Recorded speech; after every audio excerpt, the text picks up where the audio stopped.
think in the pandemic times, so in 2020, I think we did like £500,000 worth of mixes in quite a short space of time, really. That was Chris from Doe-Eyed, and it's your boy, iDrift, and you're listening to the What's Good Dough podcast. Whether it's pizza, business, or life, my guest and I are always talking about ways we can level up. Today, you are going to hear a very amazing story, and I'm excited to share this one because Chris's journey has been a roller coaster, to say the least. His story starts with how his first business bankrupted him. Through a combination of hard work and tenacity, he managed to pull himself out of that situation and is now killing it in the pizza game. We talk about flipping pizza trucks, having crazy success with deliveries and nightmares, as well as landing himself into some prime real estate and finally selling over 500,000 pounds worth of spiral mixers. This is one story you're not going to want to miss. So sit back, relax, and enjoy the show. And remember to always ask, what's good, dough? Welcome back, everyone. I have with me today a very special guest. His name is Chris from Doe-Eyed. How are you doing today? Welcome. Hey man, thanks for the welcome. Yeah, good. Day after day. Pizzeria is closed on Monday, so just been catching up on some rest. Perfect. I love that. Chris, there's one way that I love to start the show, and there is no right or wrong answer. What's good dough? What's good dough? Good dough for me is just, it's really hard to describe, but it's really precise. What I look for is really precise. So for me, it's a good airy crust, a big open crumb, tender, slight crunch to it when you poke the crust, but so tender that it just collapses in and bounces back, and just a really good eat with some nice toasty kind of flavors. This sounds like a well-balanced kind of pizza with some texture, but also some airiness, yeah? Yeah, it's weird. Sometimes we have a bad dough day, and like there's probably only us that would notice it really.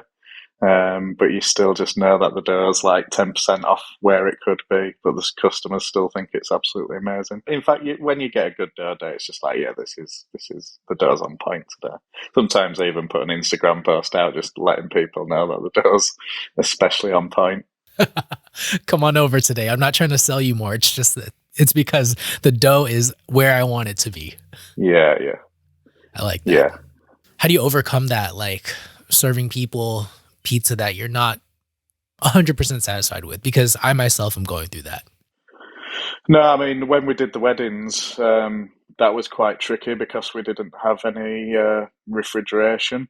We used to get dough anxiety at first. You know, you'd have to wake up in the middle of the night, go downstairs, lift the lid, have a look, make sure it's looking something like it should do for 3 a.m, and then rock up to a wedding. But we've had it where fridges have been turned off at wedding venues. They've unplugged the trailer, turned the fridge off, and you've just got to rock up and deal with whatever's in the dough tray, because there's 200 guests at a wedding that have been booked in for 2 years, expecting to get fed. And that's one of the good things about doing weddings, actually. It did teach you to get pizza out.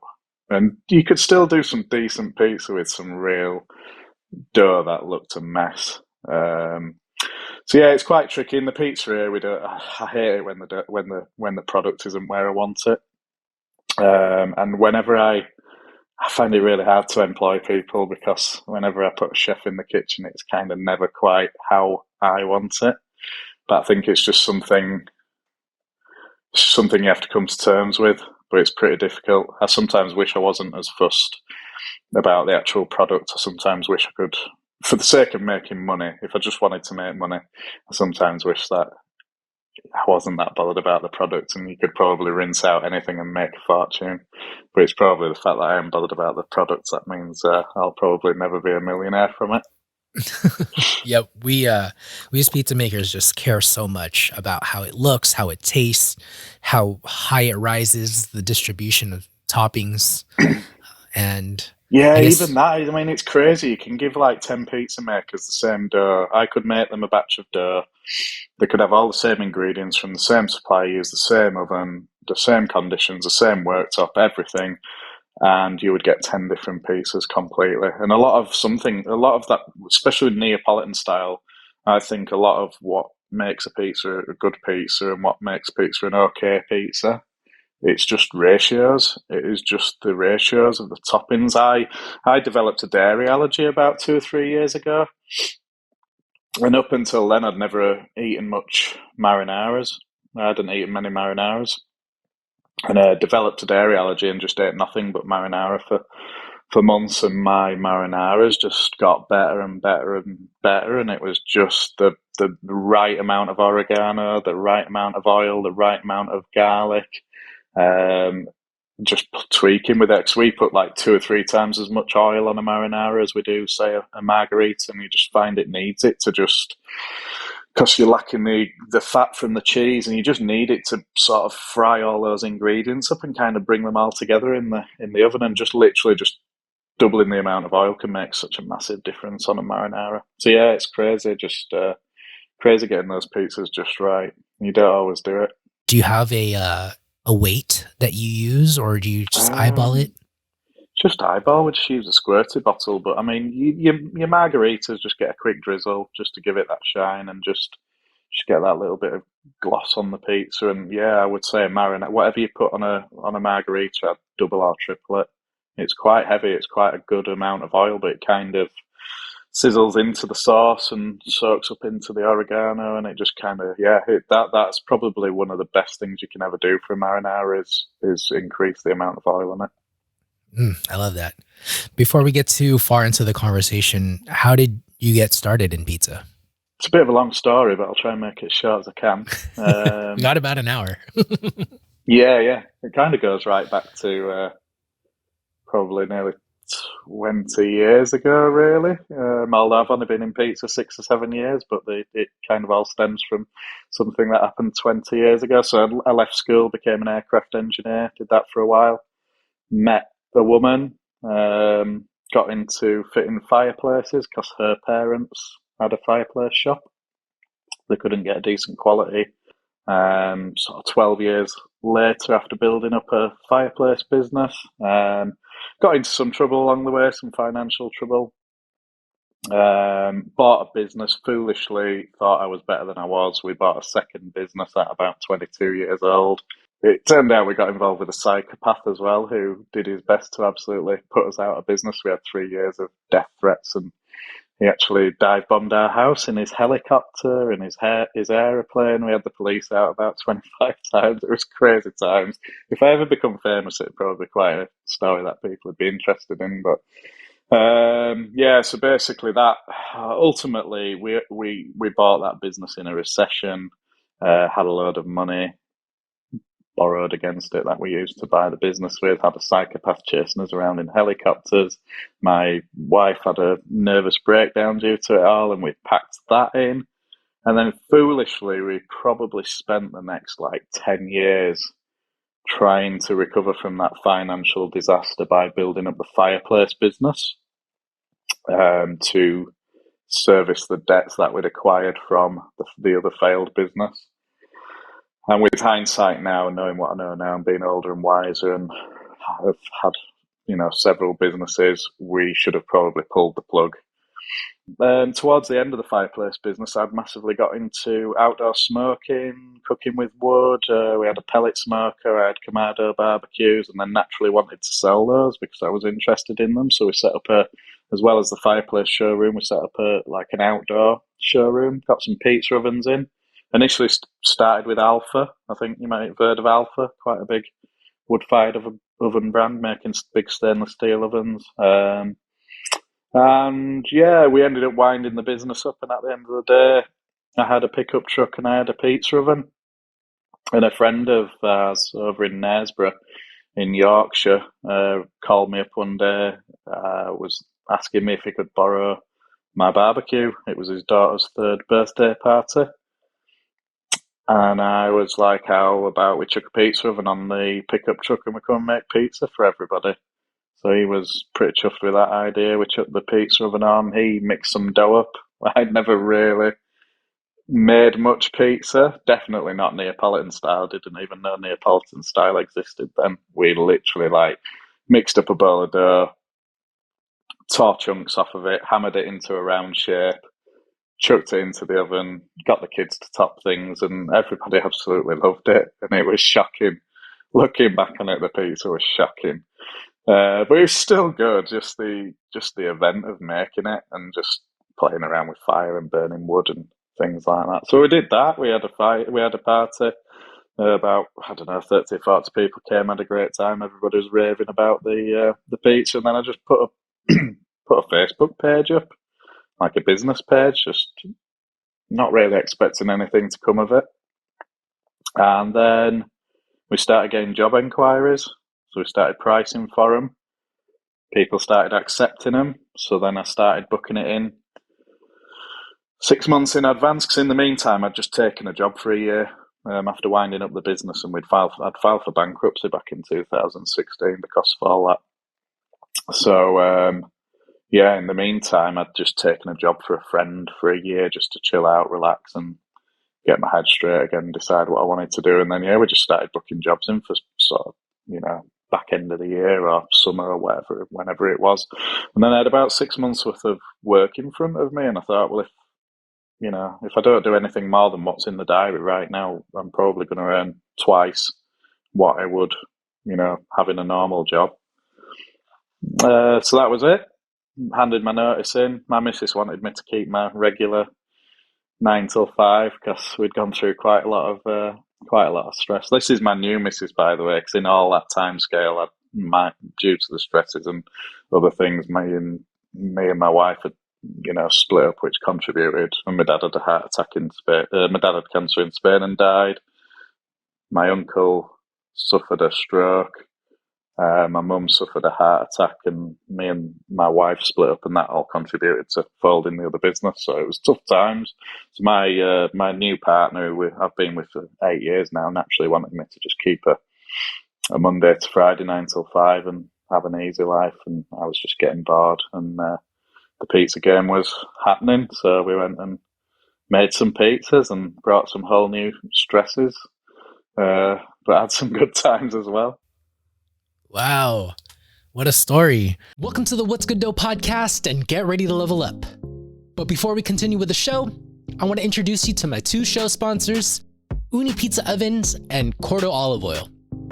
Let's start with Ooni. They are the #1 pizza oven company in the world with the best community there is. Because of their ovens, I have made some of the most amazing pizzas. From round pies to squares, I'm able to get to temperatures of up to 900 degrees, allowing me to cook the pizzas of my dreams. If you're looking to grow your pizza business, buying an Ooni makes sense. My past guest Ryan of Sanctuary Pizza has a mobile catering company powered by Ooni. These powerful ovens are efficient, lightweight, and can be used almost anywhere. Whether you take pizza seriously like me or want to run a pizza operation like Ryan, Ooni is the choice for you. Use the link in the show notes and join the Ooni community.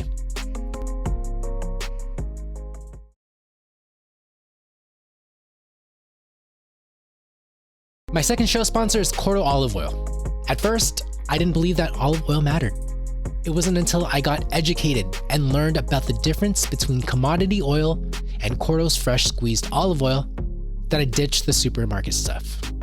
Today, I only use Corto olive oil when it comes to making my dough and even doing a post-baked drizzle. I have even made some amazing pesto with it. Oh my goodness. Corto's high-quality olive oil does really elevate anything it touches. My buddy Chris, who runs A Slice of New Jersey, just switched over to Corto.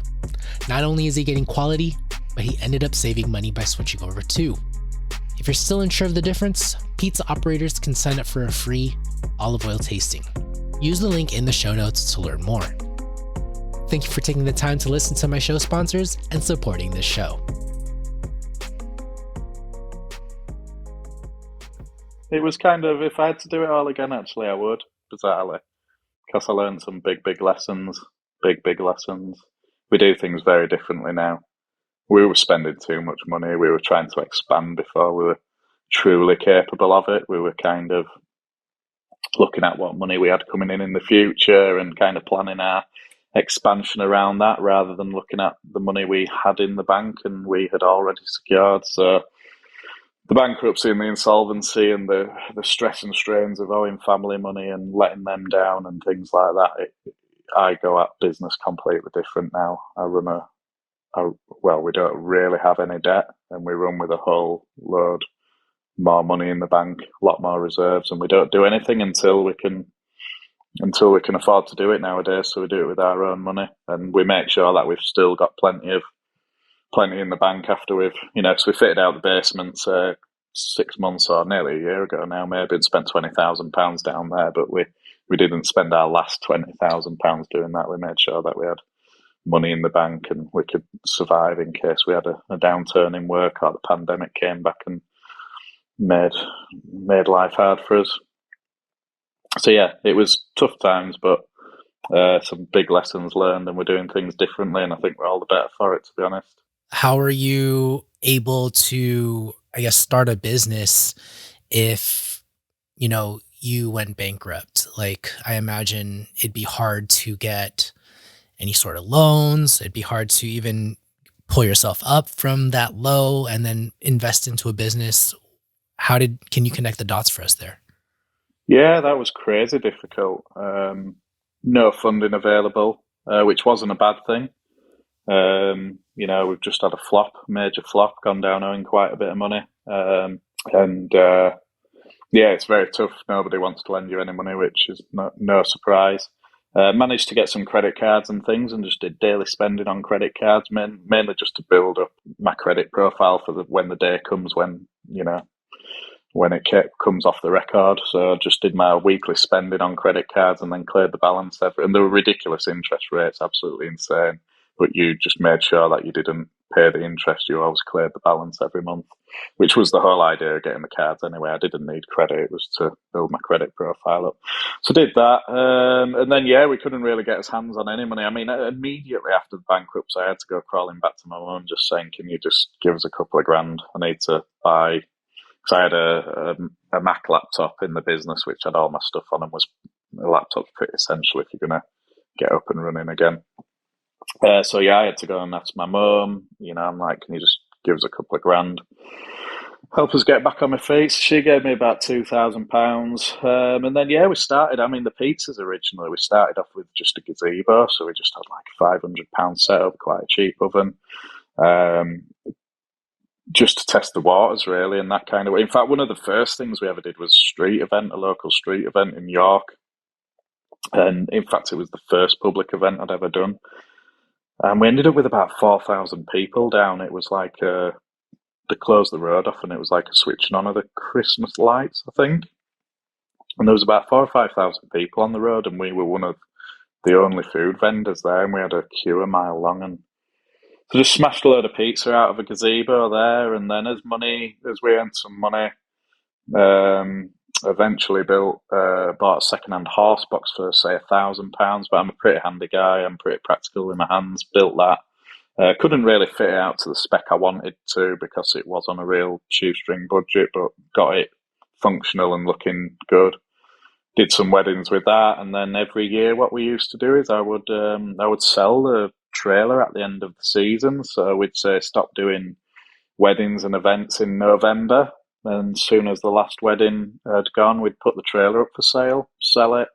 We'd make a profit on the trailer, and then I'd have to make sure I build another one before March, because that's when the weddings. So it was good. It gave me a deadline. So whenever my first wedding was booked for the next year, I'd build another trailer for then, and we did that for about 3 years. And in between that, we had like kitchen residences at places. We had there's a place called Piglet's Adventure Farm that's like a kids' play barn. They asked us to go and do pizza up there, so we did pizza in there for a couple of years, and that took some decent money.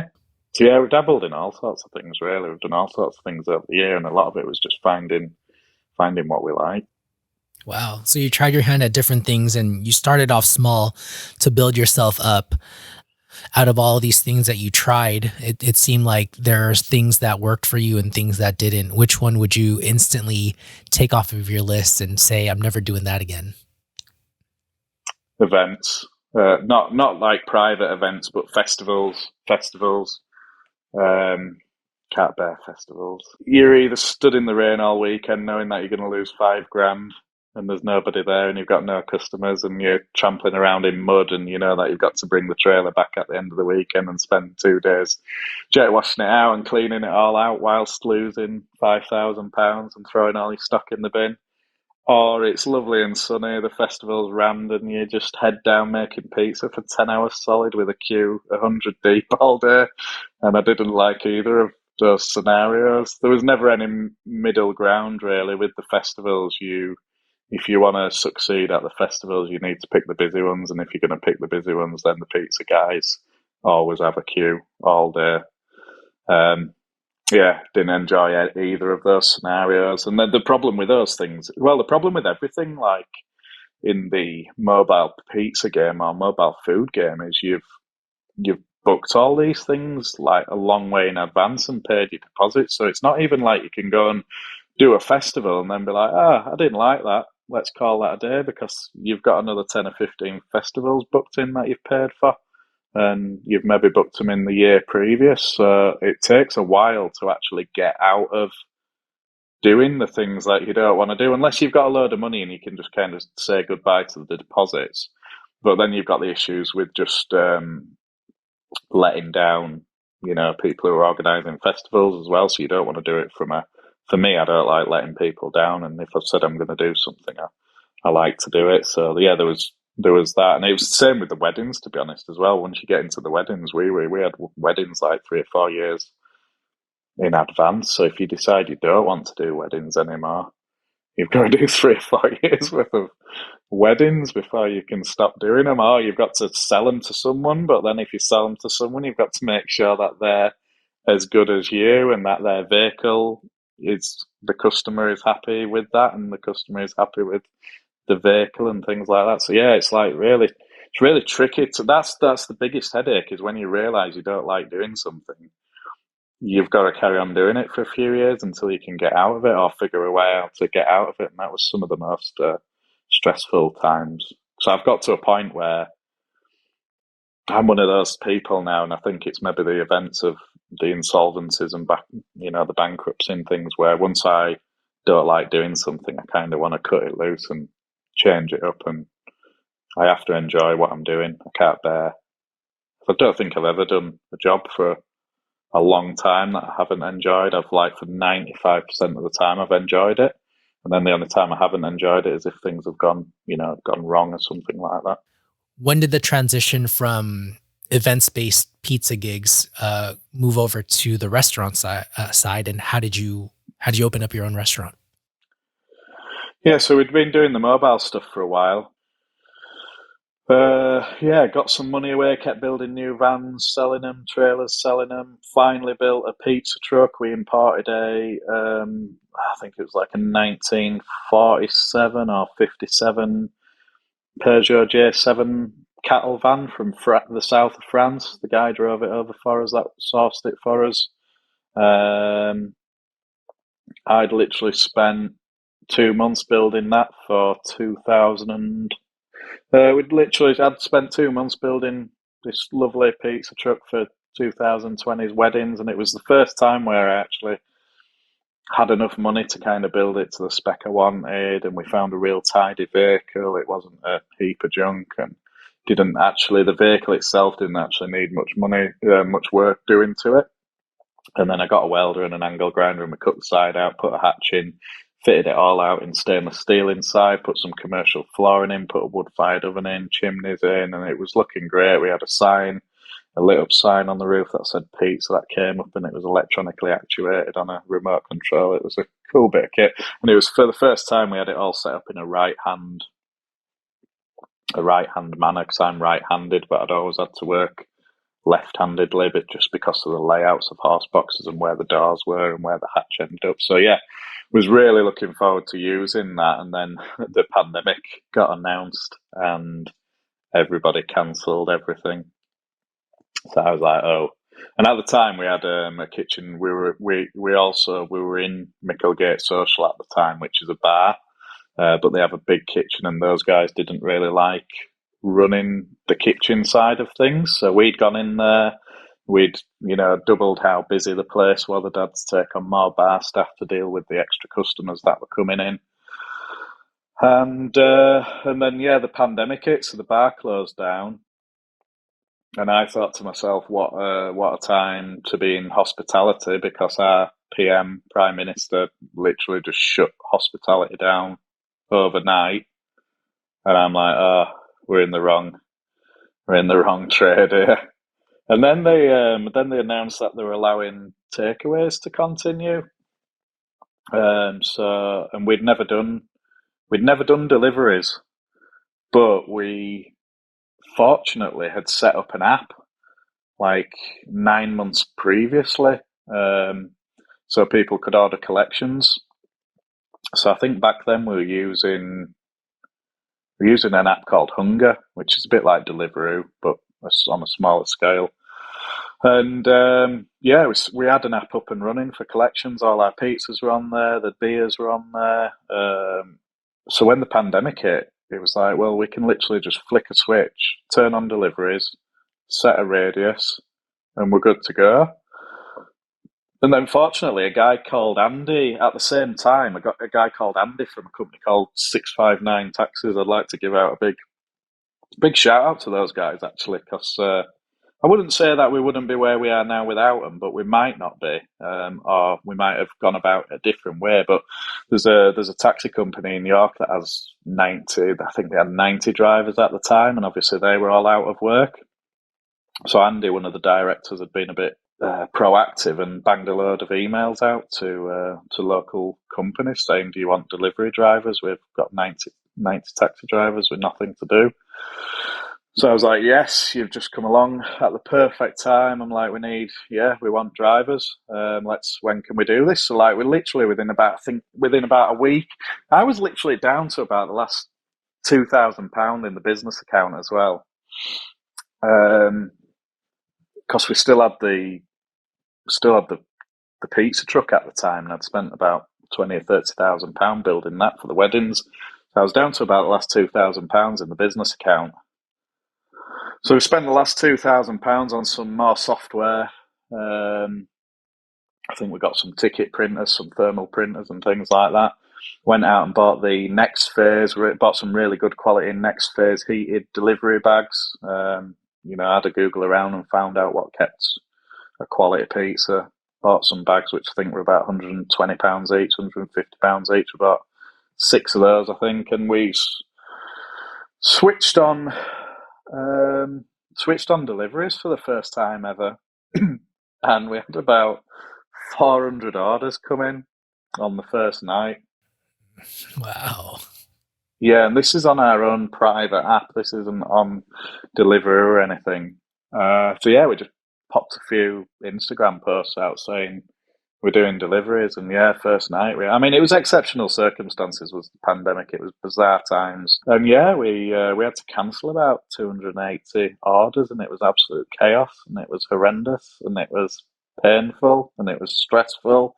Because one of the things we realised as well, that when we'd set the radius, we were looking through the delivery tickets later on. And we're like, well, there's some jobs here, some out delivery addresses here that are 5 miles away. You're like, why have these been accepted? Because it was supposed to just auto accept the, whatever radius, and we'd only set a small radius, something like 1.5 miles or 2.5 miles. Anyway, we realised that deep within the settings, although you'd set your radius, there was a button that you had to select to tell it to not accept ones out of your radius. So it'd just been accepting everything in York, basically. So then instead of drivers doing 5 or 10 minute trips with 10 pizzas at a time, we had some drivers doing half an hour, 40-minute Oh no. trips to deliver. So that absolutely killed us. Basically, we turned it off basically to not accept any more orders. But then when you do that, it pops a message to the customer saying, call the restaurant and find out why your order isn't being accepted. So then we had about 200 people calling us, which absolutely threw us under the bus. So we did the pandemic, smashed deliveries. We pretty much had Micklegate Social to ourselves. The owners kept it shut as a bar. Um, Smashed out deliveries there, and then the pandemic continued.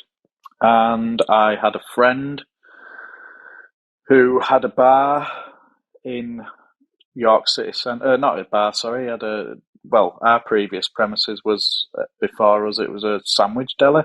So a guy called Adam, that Sauce Deli. He's a friend of mine. He has another restaurant in York as well, and he he sort of realised what he'd been missing out on with the pandemic. He'd been working a lot, running two businesses. He had a young child and a wife, and he realised he was missing out on a lot of family life. Me and him were chatting, and he's like, you know what? I don't want to run two businesses anymore. I'm done. I'm going to get rid of this place. And I was like, how much do you want for it? And he told me, and I was like, I'll have it. And that was it. And we'd put a good bit of money away from the takeaways, so we'd got some money aside from that.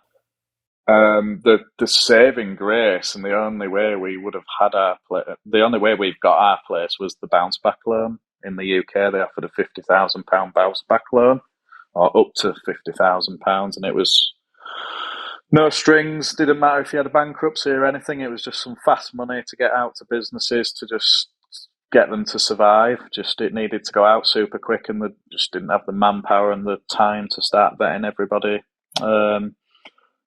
So like when the money came available, I put the pizza truck up for sale, sold that really quick, got the money from the bounce back loan, and then the money we'd put away from the deliveries that we'd been smashing for several months, and it gave us enough money to just clawed enough money together to open up a pizzeria in town, and that was pretty much how it happened, really. If it wasn't for the pandemic, we would have never got our hands on the money to enable us to open up the pizzeria. It would have probably happened somewhere, but it probably wouldn't have been that building. It might have been a year or two later. It might not have survived if it wasn't that building. So it was kind of where we are. It's a good location. We're really right in the centre of York City Centre. I'm glad you were able to essentially come up on that. And just for clarification for those listening, a bounce back loan came as aid for people in the pandemic. There were several loans that came about, but the guys who had limited companies and were directors of a company and were not sort of taking a salary and were paying themselves in dividends kind of got left behind, which was me. I fell into that category. So for a good few months of the pandemic, there was no help for us at all. So fortunately, we were lucky that we could sell pizza and we could carry on with deliveries, because we'd have potentially been a bit screwed, really. I'd have been a bit screwed. So yeah, for a while there was no help for sort of owner, operator, directors paying themselves by dividends, and then they realised that there was a good few million people that were going to be out on the streets and starving, and then they just did these offered the bounce back loans, which was they just needed to get it out there super fast, so they just gave it was up to £50,000 to directors to limited companies of under a certain size. And did you use that entire amount to put it into a restaurant? Like, what needed to be done to the bar or deli that to get you operational? Yeah, we probably did put the bulk of it in, actually, and some more. The main reason I went for the deli was because it was pretty well fitted out and usable for as we wanted it. My friend he'd only opened it about 18 months earlier. So he'd fitted it all out. So essentially it had air conditioning, the electrics were sound, the plumbing was sound. It had a functional toilet that was tidy. It had a massive counter in it though, which was fine because we were only intending on doing deliveries for the time being. We were pretty much only going to run as a takeaway. So it had a huge work counter. So yeah, we didn't have to do much work actually. From getting the keys to opening the place was about, I seem to remember, about 3 or 4 weeks, which is pretty quick really to get something like that and get it open. I mean, props to Adam again, my mate Adam, who we took it on from, because obviously there's all the legalities of like taking over a lease and things like that, and it's not a quick job. And both of our solicitors were like, mine was saying to me, do not go in there without a contract until it's all complete. And his solicitors were, do not let Chris in there until you've got a contract and it's all complete, because you can both screw each other or get screwed. And me and Adam were chatting. I'm like, they were reckoning it's going to be like 6 months minimum to get contracts and things. And so me and Adam had a chat, and I'm like, this is going to take 6 months. It isn't going to happen. It's not. And he wanted out, I wanted in. So we just did a handshake, and he's like, you know what, just crack on. He's like, here's the keys, just crack on. So I took a bit of a punt that I was putting a lot of time and effort and money into somewhere that technically wasn't mine. And he was taking a bit of a risk that he was going to have someone in there fitting out a shop that he potentially wasn't going to get any rent from, or wasn't going to get released from his contract. So we're both taking risks on both parts. And fortunately, it paid. We were both decent people, and it paid off. So yeah, and as it happened, the contracts got completed about 9 or 10 months later. So if we'd have waited 9 or 10 months, it'd have never happened. We wouldn't have been able to do it. So yeah, he wanted a decent chunk for the lease. So a lot of the money went to the lease to pay for the privilege of having the place, really, because he knew it was in a good spot, and he'd put quite a bit of money into it with the initial fit out and the aircon and everything like that. But from my point of view, like once we'd actually bought the lease, I thought there isn't actually an awful lot to spend to get up and running. There's a few modifications, a lick of paint, change the colour scheme, and a bit of lighting and things like that, and put an oven in, put some fridges in. So actual fit out and actual putting gear in to get open and functional was probably about 20-25 grand's worth of stuff, which isn't that huge, really. So I spent a good chunk on the lease, 20 or 30 grand maybe on the fit out, and we're open and selling pizza, and we were smashing the deliveries again. And then when we kept coming in and out of lockdown, we'd come out of lockdown, we'd put some seats in, people would come in and collect, and we'd have people sitting at the bar and things. And we just kept modifying the way we worked every time the pandemic changed and new laws and rules came in or got lifted. It was quite exhausting, actually. It was very exhausting, but at least we were able to adapt, because all your big players struggled. We lost a lot of the chain restaurants that have multiple branches throughout the country. They just died. They just disappeared immediately, pretty much, because they just couldn't adapt. Wow. Yeah, adaptability is key. I mean, it's part of evolution, right? It's the weak disappear and the strong survive, and kind of the underlying message to that is to be able to adapt to change and the ongoing change in your environment.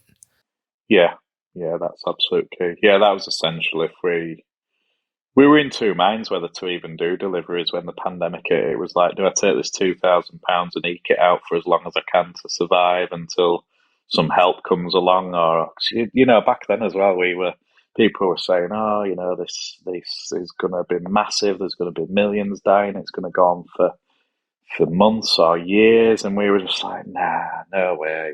This is going to be like a couple of weeks, or it'll be like swine flu was, where it's bigged up into this big issue, and then it just never happens, and it'll all be back to normal. So it was like, do I take my £2,000 and just sit it out and try and spend as little amount of money as possible, or do I literally put every penny I had into just switching over to deliveries? I think I actually owed the landlord, or the owner of Micklegate. I think after the first night we opened, I owed him about £400, and until I think the money was going through Stripe at the time, which takes about 7 days to pay out, something ridiculous. And I actually didn't. I was like £400 in debt to him until that Stripe money landed, but then we're cash positive then, and we were off. Yeah. It seems like, you have been in this like up and down roller coaster of like catching losses, catching breaks, going up and down in your business account balance. Um, how do you ensure you're in a position now of not just survival but thriving? And are you in a position now where you're doing okay and you're not just flipping something to stay along, or like relying on a loan that may not come again? How are you doing as a business? No, we're doing well. We're turning a profit, and we're turning a healthy profit. Um, and I mean, it goes back to the bankruptcy really, and learning from that. I've done things very differently. I mean, I'd never say you've totally got it sussed in business. There's always things that comes along, and there's always things thrown at you. And I've still got a lot to learn, but I have learned a lot, and I've learned a lot more from my failures than my successes. You can learn some big things from messing things up. And yeah, some of the things we do now, I mean, we're a bit more ruthless with cutting back staff and things. Before, I would be a bit too nice and I would keep staff on for longer than I could afford them, really, just because I didn't want to fire them and make them redundant. Whereas now, especially in hospitality, actually, you've got to respond quite quickly to demand, and if you need to cut some, so you need to make sure that you haven't got too many salaried staff, and we have our core team now, which is salaried and guys that want to hang around with us for ages. And then we have some, I'm not saying the part timers are no good, but the part timers, and they're going to come and go. The students, they're going to uni or they're studying to be doctors and things like that. They're only with us. It's convenient for them. So if anything, if work drops, they're the guys you have to cut loose. Unfortunately, so we have to be a bit more brutal about that. But we don't do it flippantly. We still try and keep them on and ride out the troughs. But yeah, just run with a lot more money in the bank. Don't bite off more than you can chew. Um, I had a friend. It was about 20 years ago, and a friend said to me, "If you have a business that can't run without you, you haven't really got a business. You've just got a job. Um, Fair dues, you're your own boss, but the business kind of runs you. If you have to be there all the time, the business kind of runs you." And that was one of my biggest failings, because we could have probably survived with the fireplace business with everything that went on with my dad dying and heart attacks and strokes and having to take time out and separating from the wife and things like that. Could have probably rode all that out if the business wasn't so reliant on me being there. So yeah, I endured some unlucky circumstances, and we were still suffering from the financial losses of the previous business from, say, 10 years previous. But ultimately, actually, if I didn't need to work in the business and I had developed the business more to where it could run without me, I might still be building fireplaces. So when we when I got into the pizza, and some people call you lazy, it's like, oh, he doesn't work there anymore. He didn't want to work there.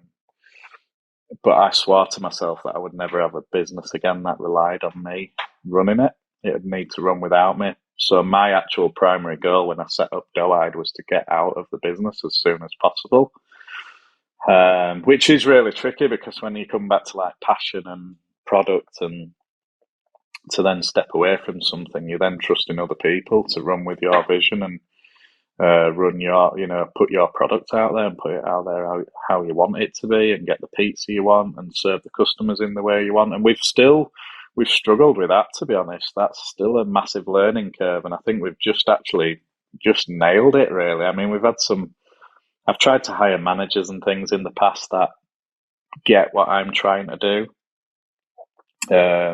so that they can then get across to the staff, but they've been a little bit soft potentially in the past, and gradually, things have changed. The product's changed, the pizza's changed, and then people start playing their own music playlists. And you come in and like, I always wanted a bit of an electronic vibe in there. I always wanted like some deep house, some chilled house, some chill hop, and just like future bass. I like things like no vocals, rumbly bass lines, but chilled vibes, not too thumpy. I don't want it too punchy, not too dancey.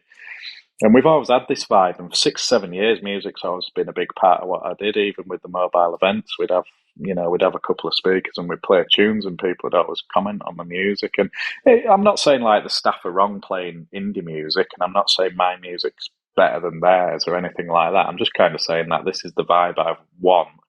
This is the vibe I've created. And because I've been doing that for 6, 7 years, they're the kind of people we attract. So like to just suddenly change the music and be playing Arctic Monkeys or something like that on loop.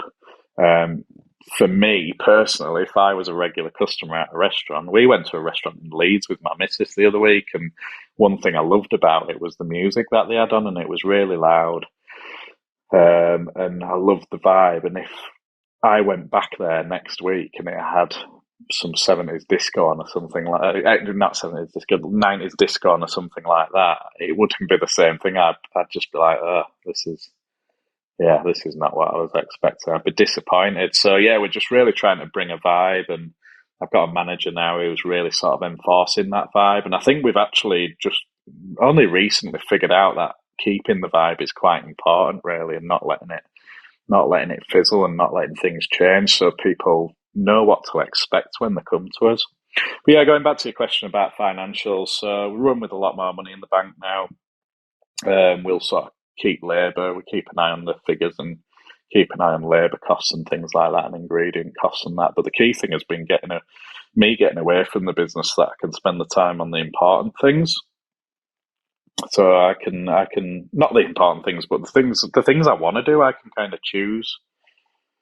I can kind of choose what I want to do, but things like social media, putting things out on Instagram regularly, is as important as someone stood at the till taking the money nowadays. Really, if you don't have constant content going out on the internet, people seem to sort of stop coming to places. Or we'll always be busy, but you can tell when we've been a bit lazy on the social media. You can tell if I'm on it on the social media and I'm putting out constant content.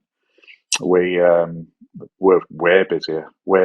And then when you stop posting, you just get your regulars and stuff, and things really slow down. So yeah, I can spend my time I can kind of fix problems. So when you're not working in the business, you can my job now is to kind of oversee things and kind of find the problems. If work does tail off, it's like, why has that happened? Oh, well, we've totally changed the kind of music we play. We're not turning the music up on an evening. Something we used to do is I would be like, right, 6 o'clock, turn the bass up, crank the tunes up. If it's Friday and Saturday night, keep nudging the tunes up, and it gets rowdier and rowdier, and I love it. People like, and when the place is full and you've got the tunes up and you've got the lights down, then we light the candles and the conversations going. People have had a few drinks and that. Like the vibe is awesome. And then there's other times I've come in and just left it up to the staff, and they've got just some indie music on, and it's just at a low volume. Nobody's bothered dimming the lights. Nobody's lit the candles, and you can totally tell it's like a different place. It's insane. I've walked in there to just see the guys and I quite often just pop in on my motorbike at 8 o'clock and grab a Negroni and have a chat with the guys. And he'll walk in and I'll just be like, the vibes, like, it's just not happening. And then I'll be like, make some changes, change the playlist, lights down, bass up, candles lit, and boom, within the next half an hour, everybody's having a good time. They're boshing cocktails and wanting some shots of tequila and things like that. And yeah, the place is night and day. It's unreal. Oh, that is so key. I mean, vibe, a good vibe means more business for you. It means a better time for the guests. It means jobs for the staff. Like the wrong vibe could totally kill a restaurant. And it's a better time for the staff, though. It's just such a much better place to work in when everybody's having a great time. That's the thing I love Right. about the open kitchen and that. And, I've spent a lot of time. In fact, recently I've lost my pizza chef, so I'm actually back in the kitchen full time at the moment for the last week. So I'm looking if there's any insane Neapolitan pizza chefs out there that fancy working in York in the UK. I need one, but you've got to be like, absolutely know your stuff. Um, but yeah, I've been in the kitchen for the last week, and yeah, just time flies so much quicker when it's noisy and rowdy and the vibe's going and everybody's great and there's just more money going through the till, but everybody's having a great time and they all want to come back again. And you see some of the people. It's quite a touristy city, is York, and people come on a Wednesday and then they'll be back on a Friday and then you'll see them again on a Sunday and then they might be going back, and they've only come for a week and they've, 3 out of the 5 nights they're staying in York, they've chosen to come to our place because they've just had a good time and they want to come again and again. So yeah, vibe is so important. Wow. I would have, I could see how easy it is to forget that. It's like you're creating an experience for a restaurant, not just a place to eat, but like that experience is so key. Especially when you haven't got like £1,000,000 to chuck at a fancy fit out and have the best designers in the world and have the best furniture in the world and the best decor in the world. You've got to get people to want to be there for some other reason. So you can do it with lighting and music, really. And yeah. What are some ways people can start to remove themselves from their business? Because you've clearly laid out the importance of it. And I think, not everyone has that luxury today, but they can tomorrow if they start taking the right actions to do so. You've got to start planning that before you even take somewhere on. So there's a minimum amount of covers you need. At the end of the day, if you haven't got enough tables, you'll never be able to have enough staff and you'll never be able to leave your business, really. Or it'll only ever be a pocket money business. So I drive past some of the businesses on the way into town I see, and they've just got like 10 or 15 chairs. And you think, well, that's just going to be an owner-operator living in there forever, probably just taking 15, 20 grand a year, maybe if they're lucky. And that's just either a hobby for them or they're just content with, having a job every day where they're in charge of their own lives. But yeah, I mean, I think to even have a stab at getting away from the business and stepping out of it, I think you need like 50, 60 covers minimum. So you've got to figure out it depends what your rent and rates cost and things like that. York's quite an expensive city for rent and rates. I think people are always moaning about it in York, so I think it's probably one of the dearest cities in the country. So you've got to take into account your rent and rates, how many bums you can get on seats, and how much money they're going to spend with you. And then you need to figure out your food costs. So you need to do your figures roughly. I mean, I've never really done a business plan, but I always have a pretty good idea of figures in my head. I can roughly go through things and have a good idea at where we're at. And and you've got to figure out like how many staff it will take to run your place and whether that amount of covers with that amount of spend per head is going to cover your staff, your rent, your rates and your ingredients. And if it isn't, you either need to get your costs down or you need to get your spend per head up. And that's it, basically. And just resist from buying the toys. You might go and open a place and you might think, yeah, I'm pulling in 70 grand a year or 80 grand a year or 200 grand a year or whatever. But if you start going and buying Land Rover Defenders and, putting your name down on Ferrari waiting list and things like that, you soon blow that money. And this time around, I've invested in, as soon as I've had some spare money, I've taken on a member of staff.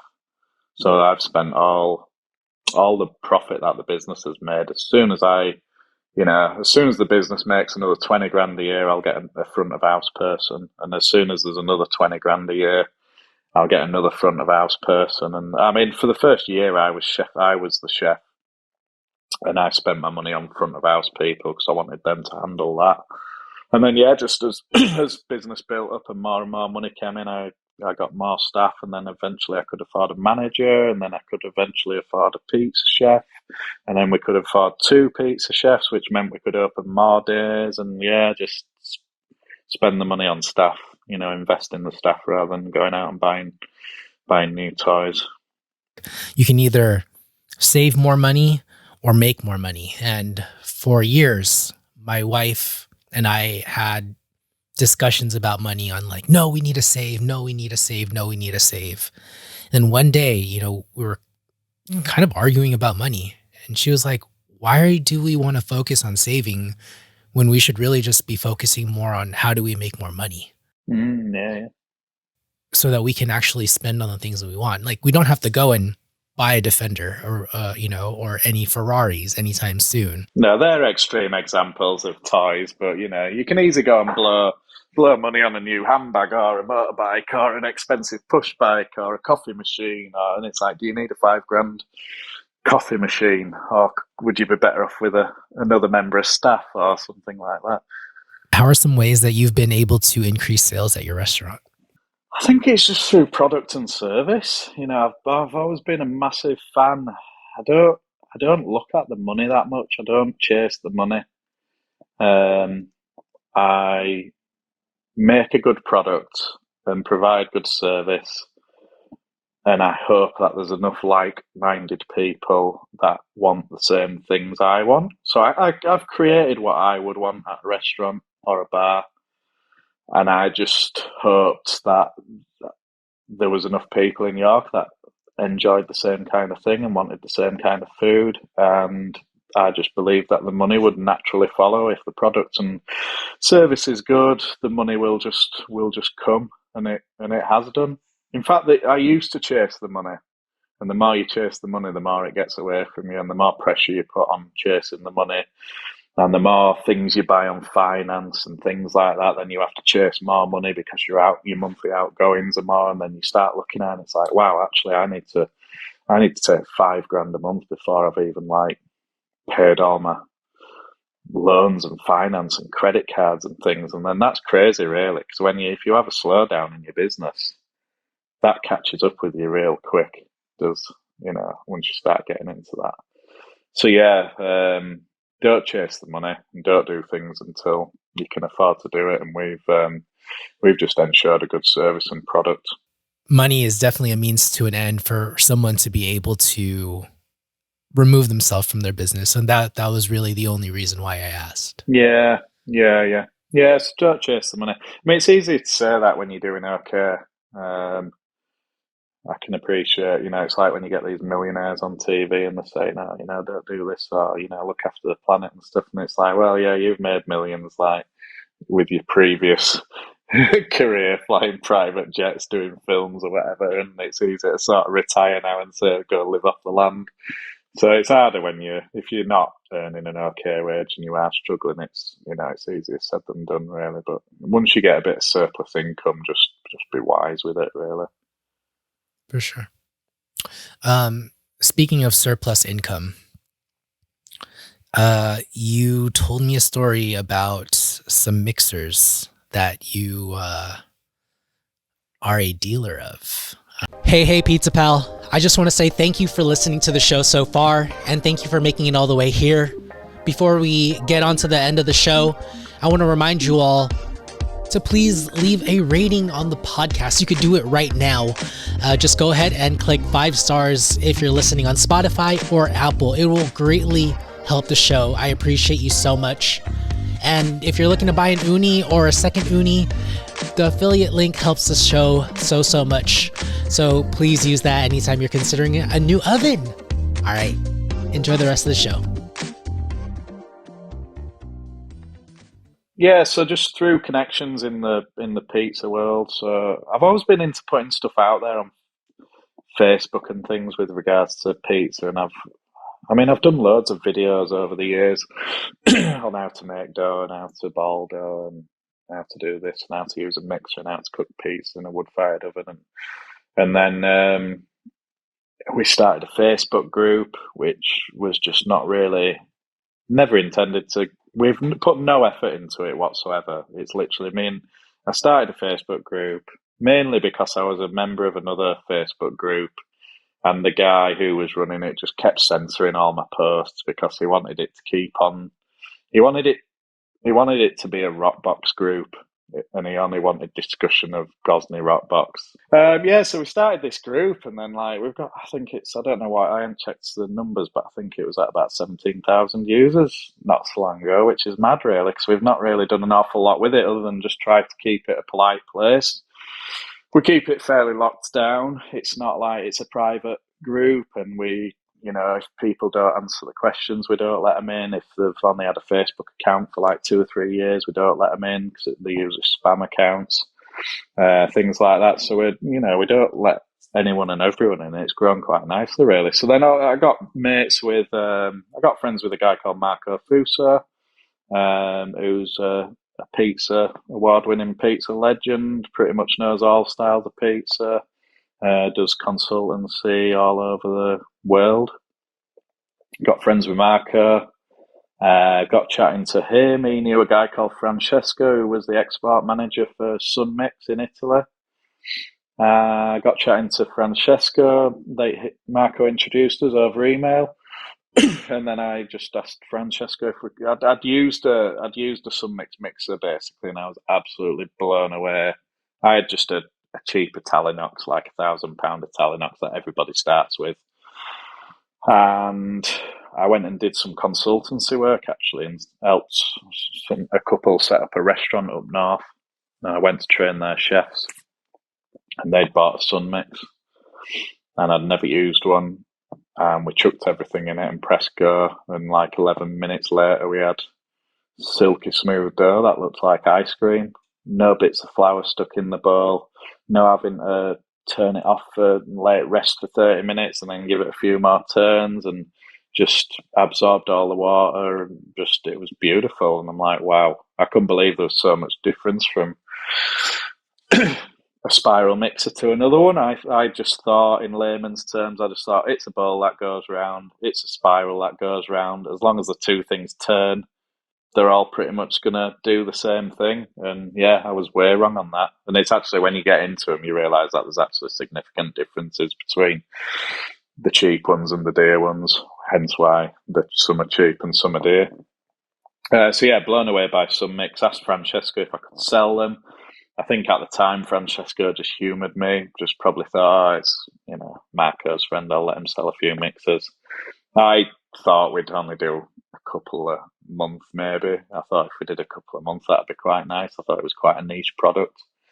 And yeah, and in the first year, we did like crazy amounts. We like blew everyone out of the water. We sold more than America. We sold more than Taiwan. Sold more than Japan. Sold more than Australia. Some said we were the best dealer in the world in the first year. So I was like, so yeah, and we've done, yeah, it's just snowballing a bit. We've got them in Pizza Pilgrims, have been requesting Sunmix. So Pizza Pilgrims are quite a big chain in the UK. They've recently got some investment and they're growing things even further. So I think they have about 20 branches. And then they're building another 10 this year. So they're putting Sunmix in all the new ones, and then they're going to gradually replace the rest of the fleet as they break. And they were a bit dubious about it. They'd got cheap mixers. And they were like, well, we can't really see the benefit between this £5,000 mixer and this 1,500 quid mixer. So I was like, well, I'll just do you a good price on your first one and let your chefs use it, and then talk to them after a week. And then they're just like, literally 2 weeks later, they ordered another one. They're like, yeah, we want another one. Chefs absolutely love it. And yeah, we had it with Gino De Campos as well. So he's like a celebrity chef in the UK. He's friends with Gordon Ramsay, and he's opened up a chain of restaurants. And then they put one in the Gino De Campos at Alderley Edge, which I believe is down near London somewhere. And then they opened a second one up in Newcastle and just put a standard spiral mixer in there. And then apparently, this was before they opened, I think, apparently all the chefs from the Alderley Edge one went up to train the Newcastle guys. And they were talking about the mixer, and they were just like, what the hell is this? It's absolute garbage. And apparently all the chefs up at Newcastle like demanded a Sunmix, so we had to ship one up there with him. within a week or so. So they've got them in there, so they're rolling them out in their branches. But yeah, just a great mixer, a good bit of kit. I've sold bits and bobs over the years. I've dabbled in and out of things, and always sold things that we've been happy with and we use ourselves. I can't bear selling things that I don't like. I have to be behind the product. So I'm not just selling some mix for the sake of making money. I sell it because I enjoy selling it, because I know they do a great job. And actually, they've just remodeled some of the 30, 40, 50 and 60 kilo mixers. They've just redone the chassis and made them even beefier and stronger now. So all the future ones are like absolute built like tanks. So yeah, we've done all right with some mix, and we asked them for exclusivity, which they granted us, and then we've been rolling that out. So it's gaining quite a bit of traction with pizza pilgrims being interested in them and things like that. So everybody's buying some mixes, which is awesome. It's nice. It's great going on the forums and seeing everybody cranking out awesome pizza and bread and all kinds of things with some gear you've sold them. To think just like, oh yeah, they'll sell a few, to the point where you've outsold multiple countries and got exclusivity. Like, oh my goodness, how many did you have to sell, or what was your revenue in that one given year, I think in the if you're able to first, share? I think in the first, I think in the pandemic times, so in 2020, I think we did like £500,000 worth of mixes in quite a short space of time. Really, and most of those were quite small mixes as well. That wasn't selling like loads of £10,000 and £15,000 mixes, because we don't sell them that often. Really, they're just for restaurants that are opening, and you know, that was nearly all done in like 6 kilogram mixes and 20. The biggest sellers were 6 and 20s. So sixes for home users, because everybody was baking during pandemic. So there was loads of bakers bought 6 kilo machines, but then there's loads of people set up pizza businesses. And the 20 kilo machine that some mix do in the small line range it's the biggest mix they do before the prices start to jump up a bit. So I think the 20 kilo machine's about £2,000 plus VAT. But then if you go up to the 30 kilo machine, which is the next size up, you jump up to a whole different model there, and then they're a whole new professional machine. So that becomes they're like £4,000 plus VAT. So you double the price for an extra 10 kilos capacity. So everybody was buying the 20 kilo machines because they were the sort of the best machine they could get for the money. We did loads of them. Like they were some mix. Francesco was surprised in Italy how many 20s we were doing. He's like, why are you selling so many 20s? But the UK was just seeing a massive surge in people starting pizza businesses. It was crazy. Everybody was setting up doing pizzas. And I'm friends with Tom Gosney. I speak to Tom quite a bit, who's like Tom's pioneering. He's like taken the niche wood fired oven and made it mainstream, and does high quality ovens. And yeah, I was talking to him, and he was just saying, "Oh, Rockbox sales have just gone crazy. Everybody's learning to make pizza. It's gone mad." Wow, what a great story so far, and I'm so lucky to have been able to learn from all of the experiences, good and bad, from you. Really, you've had so much to share, and I can't believe that we're almost close to time. I really have more questions from you, but I do need to start wrapping up shortly. Yeah, no problem. Thank thank you for all that you shared. It's really, I'm speechless. I wouldn't say we've nailed it yet, though. I think there's always things to be learned, But I just, That's pizza for you. yeah, well, that's just pizza. That's business, I'm learning all the time, and as long as you do learn, if you make mistakes, you just need to learn from them, which hopefully I've done. And yeah, just as I think in businesses, the idea of the game is to make, have more ups and downs. There's a question that I always ask before I end the show, and that is, what's one mistake in pizza, business, or life that someone should avoid? And clearly, like, I want to preface this by saying, like, it's okay to make mistakes. as long as you learn from them. But like, what are some of the ones that you've experienced yourself that you're like, oh, I wish someone would never have to learn this one, and I can just show them the way now. Don't be afraid of failure. I think most people in business will tell you that, and I think that's absolutely key. You've got to. I mean, the thing with me is like the bankruptcy was a big thing about that because I took a job just to de-stress, and my partner, she just wanted me to play it safe, don't risk anything again. And then I was just like, I'm 30 odd years old. I've got a fresh start financially. I've got 30 odd years worth of experience. It would be such a shame to go through all that and not make use of it. Like, what a waste of a bankruptcy, going through something like as stressful as liquidating a business and, you know, failing, and then to just like, yeah, I'll just go get a job on the checkout at Tesco's or whatever and take a paycheck. It's like, how ridiculous would it be not to try and turn that around and take your 30 odd years worth of experience and your fresh financial start and then go and get it right another time. And that's what I've hopefully done. Yes.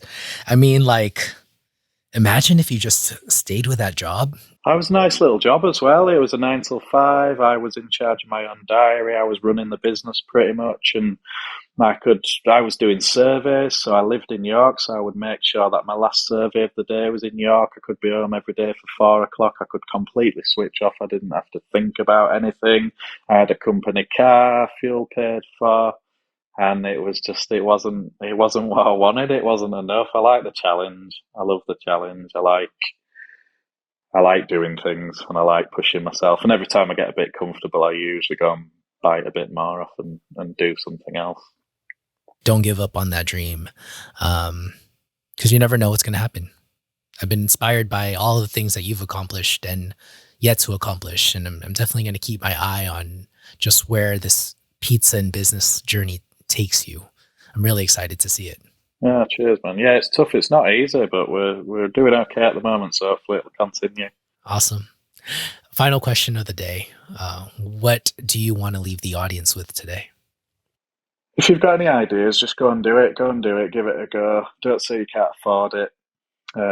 Figure out how you're going to afford it. It's not, I can't afford to do that. Figure it out. You can generally get your hands on money. If you've got a good enough idea and a good enough personality and the passion for it, you can generally get funding somewhere to do something.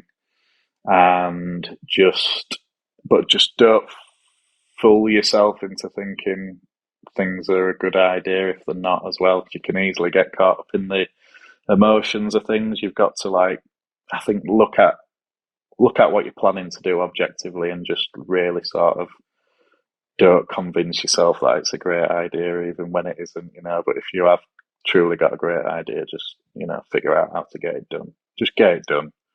Loads of people have great ideas, but they just don't get it done. The idea is the easy bit. It's actually doing it. That's you've got to get out of bed and go and do it. I love it. Thank you so much, Chris, for being on the show. I really appreciate it. Okay, buddy. Yeah, been great talking. I always like to chat pizza. Chris, I learned so much from you, brother. First off, I want to say congrats. Congrats again on your journey so far. I suspect you're going to continue to do great things, buddy. And I can't wait to see your pizza journey continue. To you, the listener, wow. Please make sure to check Chris out. I'll link to all of his socials, his Facebook community, everything in the show's description. Please remember to slide into his DMs and let him know what's good dough. I appreciate you for listening. I love you. Till next time. Peace.